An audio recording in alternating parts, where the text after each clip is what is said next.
Welcome to another very bald edition of Hotline TV. I'm Quinn McCord. And I'm Tim Sod. Nice shirt, by the way. Thank you. Welcome back to another edition of War for the Congress.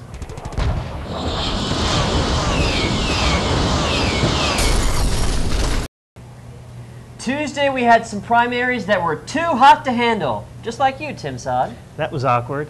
I wanted to start with a primary in California 4, which was a race for Representative Doolittle's seat in California. He's retiring, you know, after all of that nonsense that he had to deal with, and Jack Abramoff, and you know, all that stuff. Yeah. But now the conservative, the state hero conservative, Tom McClintock, state senator, he's run for so many statewide seats, governor, and several times in the recall. So he won the seat, and he ran against a moderate ex-Republican from the 3rd district, right next door. They're both Doug Osee. Doug Osee. He crushed him too. He crushed him. It was like 54 to 39. Osee spent $3 million of his own money. Really didn't, you know, get his bang for the buck. But it was a very fractious primary. When Doolittle almost lost, do Democrats have a shot at beating Tom McClintock? They do if Republicans do not come together. But there are signs that they are going to, and I think that's a signal that Republicans are very happy to have, because with a fractured primary, Charlie Brown, who ran the last time, is running this time. Funny name. He ran the last time, is running this time. Polls show him that he could win this race.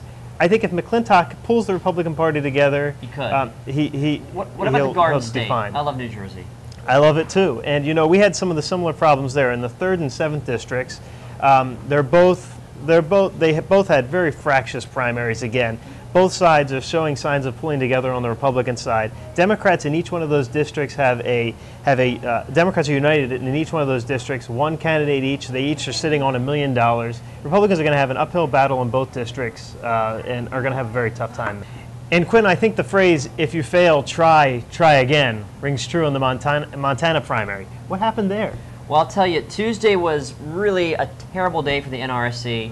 One, in Massachusetts, Jim Oganowski failed to make the ballot.